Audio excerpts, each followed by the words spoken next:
West 8th Street, New York University.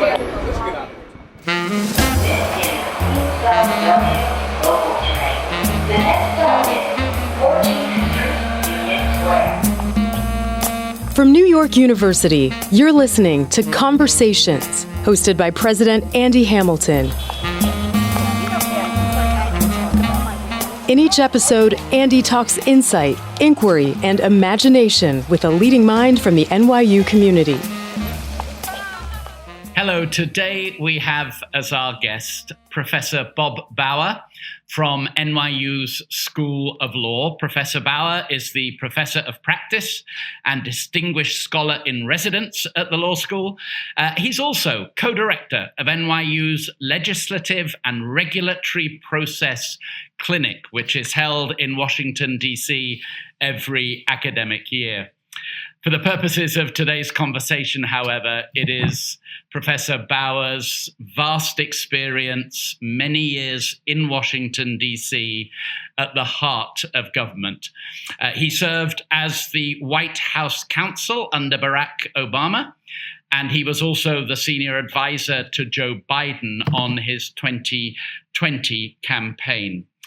But of course, it's the consequences of the last months, the election, the challenge to the election, and of course, the assault on the Capitol that is going to be the focus of our conversation today. Professor Bauer is widely published. He's written for the New York Times, the Washington Post, the Atlantic, and many other publications. And he has also published a number of books, most recently in 2020, a book entitled After Trump, Reconstructing the Presidency, and that was co-authored with Jack Goldsmith. Welcome, Bob Bauer. Yes, thank you. I would like to begin with a question that I know is in the minds of many people, which, of course, we've seen in these last few days, literally, the democracy that we all depend upon, we rely upon, we've seen it under threat. We've seen it challenged. We've seen it bend, but in fact, it has not broken. And so there is much to think about and to discuss about what dimensions of our democracy have bent but not broken.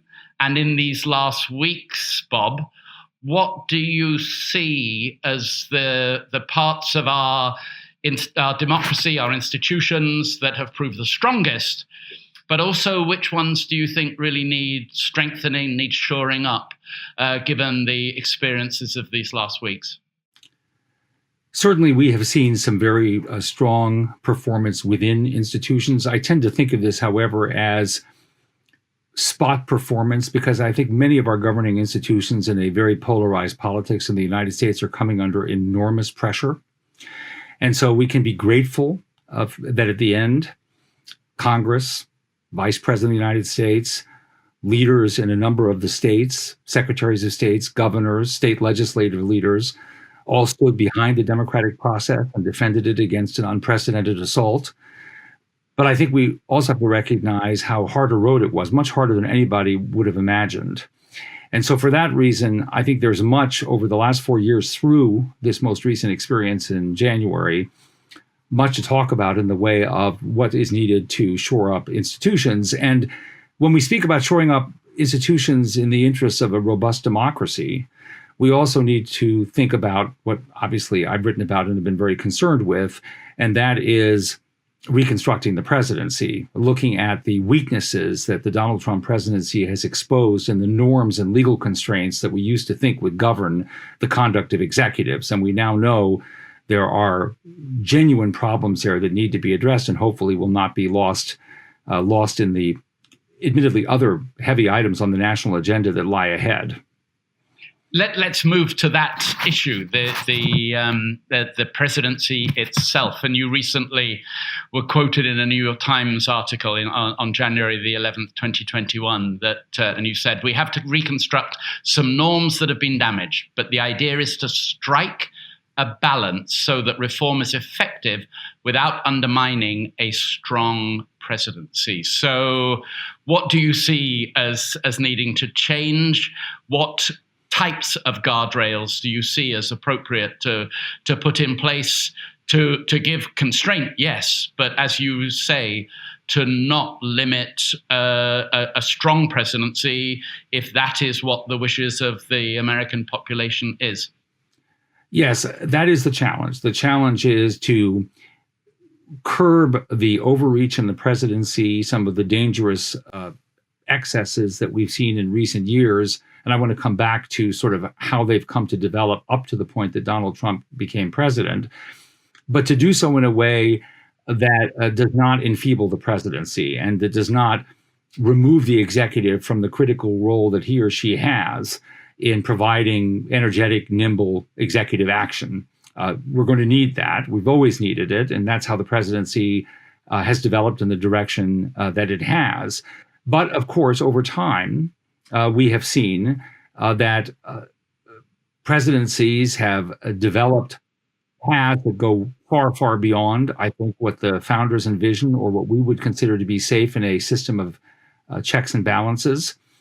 We've had other traumas in the past, constitutional traumas like Watergate under the presidency of Richard Nixon, and now most recently, the crisis generated by Donald Trump's conduct to the presidency. And we can fix those problems without undermining the strong executive. So, for example, and I just give a couple of examples, we can restore integrity to independent law enforcement. On the one hand, of course, the Department of Justice is a cabinet agency that does respond to the president, and the Attorney General, appointed by the president, confirmed by the Senate, answers to the president on policy as other cabinet officials do. But we also understand the danger of politicized law enforcement in this country. And we have recently had yet another example of what it means if a president doesn't respect those boundaries, the dangers that it presents for our Republican form of government. So we can do that through a combination of legislative action and through shoring up the norms through internal regulation in the Department of Justice. But that's one of among a number of objectives. We can look to vacancy reform so that presidents don't circumvent the Senate confirmation process, pardon reform so the president does not politicize and abuse beyond constitutional limits the pardon power. I mean, there's a whole host that Jack Goldsmith and I review in our book.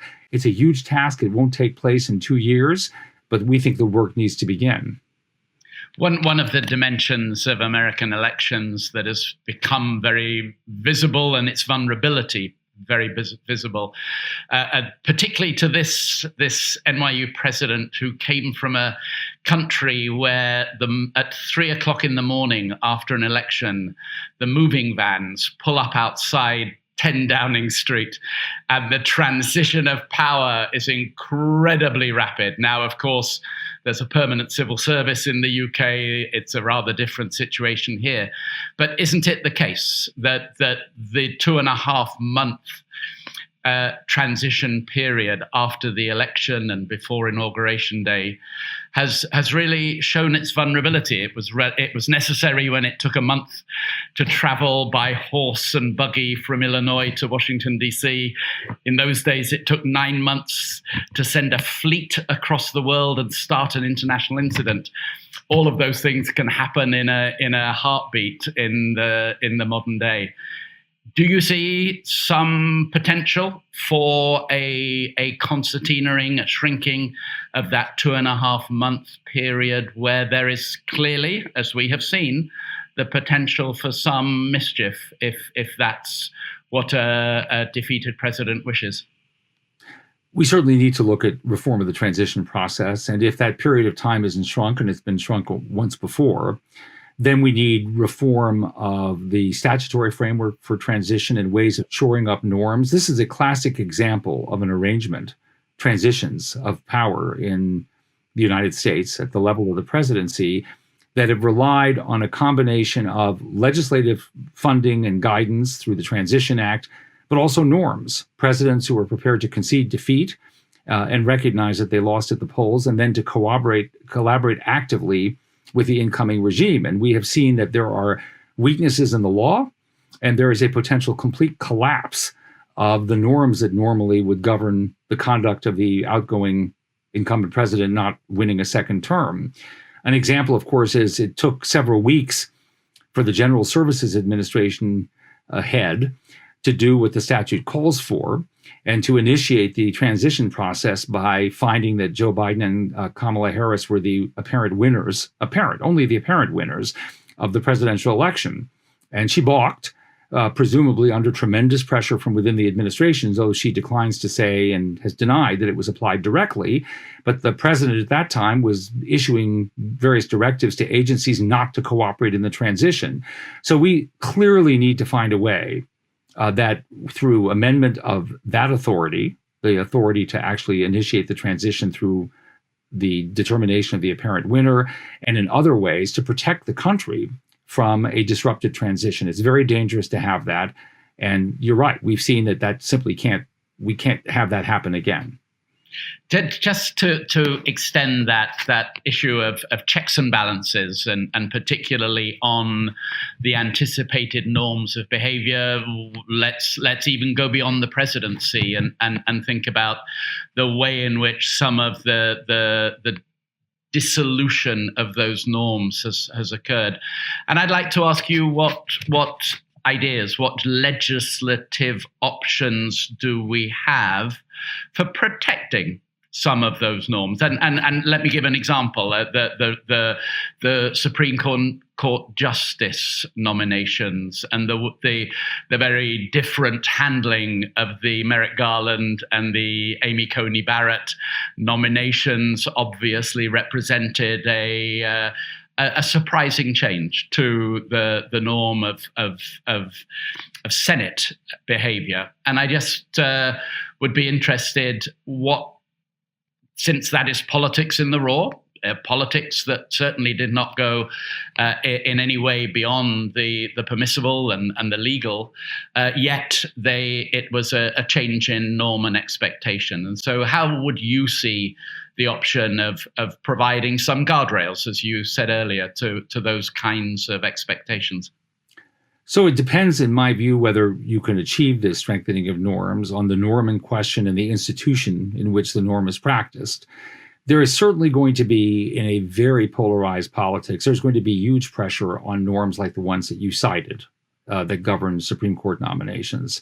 And that is a very difficult road to travel back to a place that is, I think, better than the one we're in right now. But let's take, for example, the norms that govern the conduct of members of or officials within the Department of Justice. There are ways to invigorate the norms within the department through internal regulation, to depoliticize and to create standards that are binding on DOJ employees to act without regard to partisan political preferences or objectives in carrying out their independent law enforcement duties. And that isn't to say that it won't be resisted and under some regimes devalued, but in every way that you can, through legislation and through internal regulation, it is important to lay down a marker so that there is something that those who want to do the right thing can repair to. It's something that can be taught to the people who come behind them. And the constant reaffirmation of these norms, the refreshed restatement of these norms plays an extremely important part, both through legislation and internal rules. And as you then extend and your 2013 report on elections, on election administration, obviously with a principal goal of making elections more fair, more secure, what would you see as the primary recommendations that you would like to see enacted from that report, but also obviously with politics in the raw, which is clearly something we are all seeing in this divided nation? That what would you see as the principal obstacles to enacting those recommendations for greater fairness, greater security in our election process?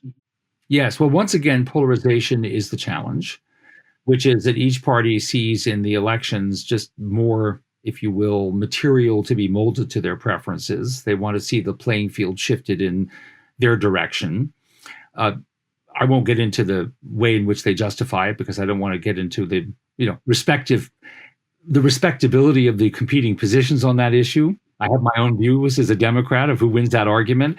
But having said that, the commission that I co-chaired with Ben Ginsberg, who was Romney's former campaign counsel from 2012, did find on a bipartisan basis that there are pathways that we can travel in this very, very fraught area toward a reformed election administrative system that can command broad public support. And in particular, there are some principles on which I do think we can agree, one of which is that election administration ought to be a professionalized public administrative task. It's not to be turned over to partisans.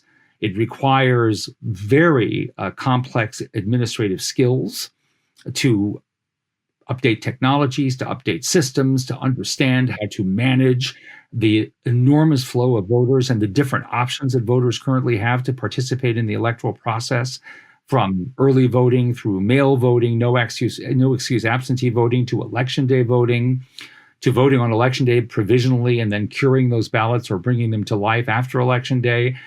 And so this is a complex task, and it needs to be entrusted to people who are viewed as professionals. And that was something on which we reached bipartisan agreement. Once you've agreed on that is the standard, professionalized and not partisan administration, there are places that you can go where you do not have huge partisan fights that will enable you to modernize and improve our electoral administrative process. And if I could just stay mounted on this soapbox for a second longer, I have a very, very strong view, and I think it's shared by the members of the commission, former members of the commission, and by my former good co-chair, Ben Ginsberg, that we don't in this country provide the resources that you would expect in this great democracy to support the day-to-day work of preparing for and holding elections. In this last election, when the pandemic struck and had administrators back on their heels, and you'll recall how badly some of the early primaries went, loss of polling places, absence of poll workers who resigned for health reasons and couldn't show up for work. I mean, there are a whole host of problems that plagued the March primaries and really put us in danger of a general election that might not have been sustainable, might not have been viable. A huge amount of the support to help administrators with resources and expertise came from the private sector. It wasn't provided by the government, not the federal government, not state and local governments, but philanthropists and nonprofit organizations committed to voting rights. And that's admirable, and they stepped up in those circumstances very importantly and impressively. But the question is, where was the government in all this? Where's the expression of a national commitment to a functional electoral system? Bob, I'd like to move beyond the election process and really now start talking about issues from your perspective as a scholar, but also as a Washington insider. And one of the purposes of these podcasts is to give our listeners a little bit of an insight into the kind of discussions that go on in your classes, your clinic, legislative and regulatory process clinic. And so we have a new administration in Washington, D.C., a very, very young, but one with many issues on its plate. What would you see as the early priorities and the necessary early priorities for the new Biden-Harris administration in terms of regulatory reform? We've seen in these last days a blizzard of executive orders, but as we learned in the last months and years of the Trump administration, executive orders are easy to sign, but they are also easy to overturn as well. So in terms of core legislative process, what would you see as the highest priority for the new administration? The president has identified, and I don't think anybody can disagree with this reasonably, as a high priority. There may be disagreements about means, but I can't imagine there'd be a disagreement about the end. And that is taking decisive action now to address this public health emergency and the social and economic stresses that have resulted from it. And he has proposed to the Congress a very expansive legislative agenda that you would think on an issue like this could command bipartisan support. There will be negotiations over dollar amounts. I'm confident there'll be a squabble here and there. And I don't want to be sanguine about how quickly bipartisan agreement might be reached or how far bipartisan agreement will extend. But I think rightly so, in this time of emergency, that's what the President Biden is focused on. I would also say one thing about executive orders. A number of these executive orders are rescissions of executive orders that the Biden administration the president deems to have been harmful and unnecessary, or both harmful and unnecessary. And that is quite different than attempting in the first instance to govern substantively by executive order, certainly where it's appropriate. And he's described himself as a constitutionalist and an institutionalist. The president will exercise the authorities available to him. I'm quite confident of that. But he's also clearly at the outset said he would like to work closely with the Congress. He's done it before. He was a member of that body for many decades toward the achievement of a bipartisan legislative program in these areas of urgent public need. Yeah. Obviously, when I asked the question, I was, of course, the immediate COVID response will be his number one priority. But beyond that, he has a number of obviously huge areas: health care reform, climate change, issues within the education system across the country. Do you see all of them moving forward, as we had in the early years of the Obama administration, all cylinders at all times, or do you see priorities being set among them? Well, as a practical matter within the legislative process, just because of the way legislation is developed and moved, I mean, there's going to be some sequencing, and those sequencing will reflect priorities for sure. But I think that his goal, the President Biden's stated goal, is to move energetically on all fronts, and particularly given that some of what you cite, say climate change, is itself an emergency. It may be an emergency that sadly too many people have come to live with. They've decided that it's an emergency we can sustain living with for the long term. He doesn't believe that. The science doesn't tell us that that's plausible or prudent. And so I think at the earliest possible opportunity, this administration plans to continue to push the public's business forward in the areas where action is most urgently needed. I'd love to explore a little bit.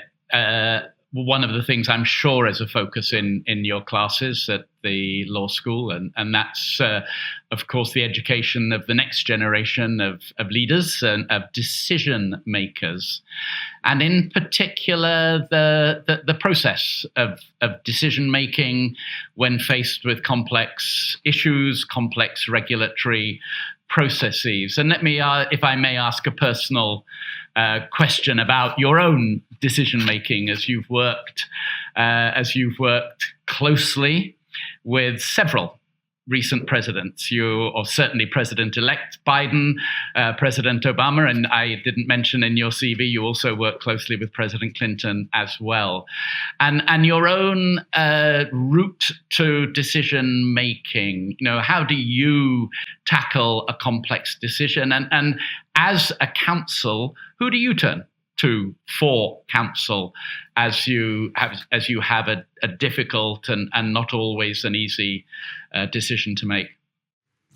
So just very quickly, one point of clarification. I did not work in the Clinton administration, but I was counsel to the Senate during the impeachment trial, seeking impeachment. I just want to clarify that. But second, it's an excellent question. I think about this a lot as I reflect back on my years in the White House counsel. I was blessed when I was in the White House with both a senior management team, not to mention a president who understood the role of lawyers, and with an office that was stocked from top to bottom with excellent lawyers working for me as deputies and as associate White House counsel. And so I was on both ends very, very fortunate. I could write a memorandum, the office could produce a memorandum for President Obama on a constitutional issue, and we didn't have to worry that we have to explain what we meant by a standard of review and what a different type of standard of review would be. I mean, he could immediately pick up on the issues that we were addressing. And we also had, and this is also a credit, I think, to his leadership in the building, a senior staff that did understand the role of lawyers and turned to them appropriately as necessary for them to do the job that they needed to do. I have always thought when you run an organization, the White House counsel's office isn't enormous, but it was, if you add the full-time employees to the detailees from other agencies, you're talking about a small law firm, somewhere up around 30 lawyers. And in some administrations, particularly during intense periods of congressional oversight and investigation, has been considerably larger than that. To lead an organization, first of all, you have to have a clear understanding of mission and destination, and you have to be able to communicate that, number one. Number two, I think you have to listen, as opposed to expect people to listen to you all the time. You have to listen.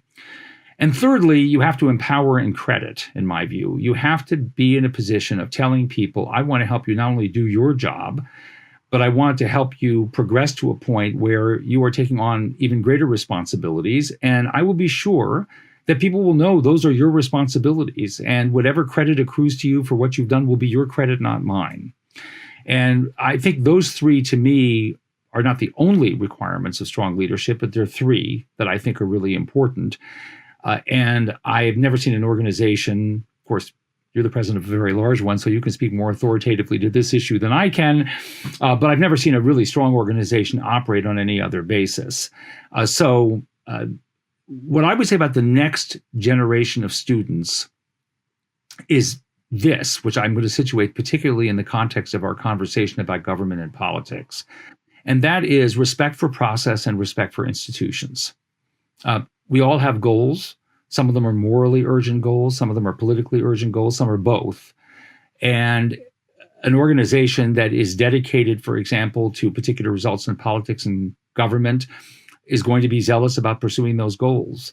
But respect for process, respect for institution, associated with which is respect for law, some of which may delay the achievement of an objective or reshape the means by which you achieve the objective, are just essentially important. And I recall my chief deputy, Kathy Rumler, who later was my successor, and for 3 years was Barack Obama's White House counsel, would tell young lawyers all the time, some of them listening to her in disbelief, process is your friend.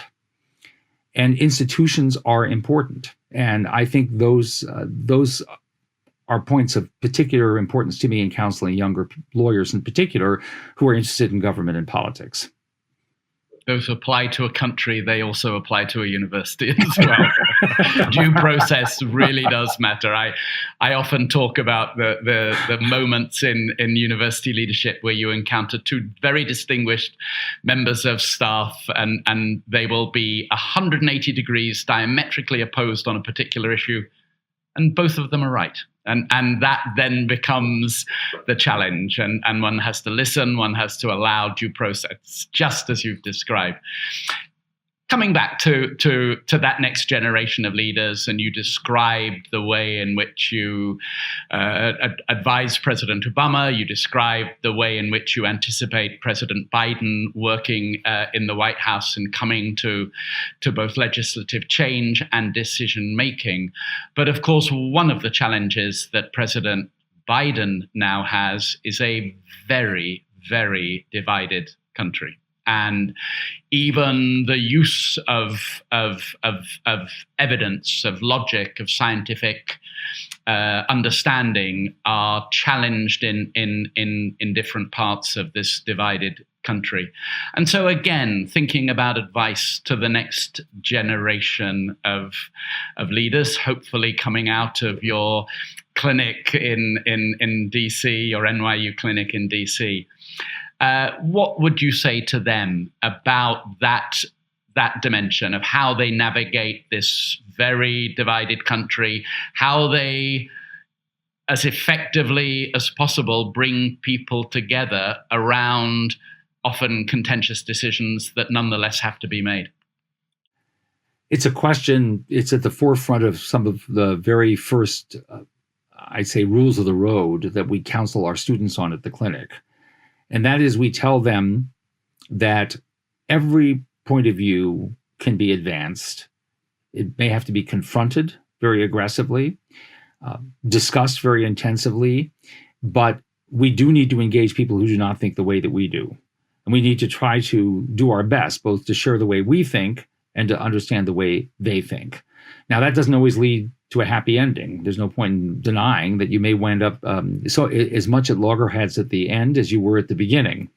But having said that, there is no possible way to work out of complex problems unless you at least begin to open up the door to a candid dialogue among people on issues that may have major moral valence, on issues that people feel very differently about, they disagree about very strongly. And so I will tell you, NYU, we've had people coming into that program who are predominantly Democratic and, as we say, progressive in their views, but we've also had students in the class who are more to the center or even more to the right of center than that. And we want to make sure that they're heard. And we want to make sure that they engage, and we want the engagement to be equal on both sides. Without that, there's really absolutely no hope. Now, granted, I want to say this so that nobody accuses me of being, astonishingly naive. There are some people with whom you propose to engage who don't want to engage with you and who just are going to resist, as you say, fact, and they don't want to hear sort of the logical steps in an argument because it leads them to an uncomfortable place. So you tried, and you have to continue to try. But I do think that there is the basis for that dialogue. I have found even,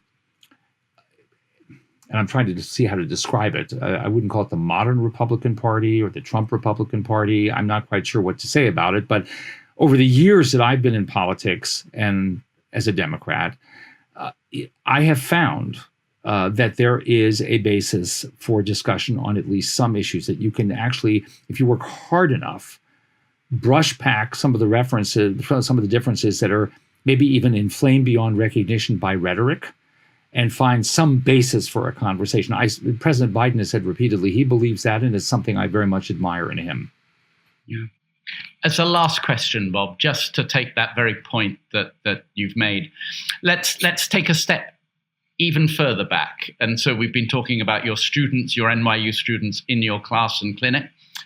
What about those contemplating your class, those contemplating a life in politics, a life in public service, public administration? Are you concerned, should we all be concerned, that one of the consequences of the anger, of the divisiveness of the last months and years is that it will discourage people? You mentioned hard work in bringing people together and in getting things moving forward.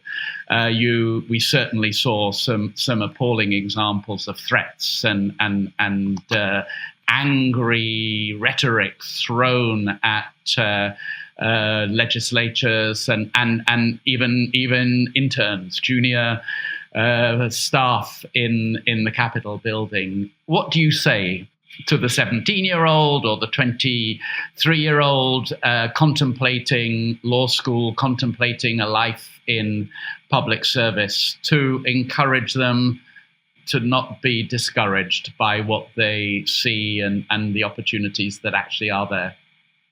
I would say to this generation of students, and I do say to this generation of students, the problems are so large that there really is a call to action here that they should heed. If we don't have the younger generation engaged in what are really survival issues for the democracy, for the country, for the globe, then we really have no hope. And we really need to enlist their energies. And yes, it is true, government service, politics involves both elation and victory, but also desperation and defeat. There's no doubt about that, particularly when the stakes are very high. That's certainly true. And it isn't fabulously remunerative. But having said all of that, it is so vitally important. And I would probably say also that there is an enormous opportunity here for creativity and problem solving that I think, if successfully engaged in, would be very satisfying beyond anything they could imagine they would ever do in the private sector, and affecting for the better the lives of many, many people. That's a wonderfully inspirational point to end this conversation. Professor Bob Bauer of NYU School of Law, thank you very much. This has been fascinating.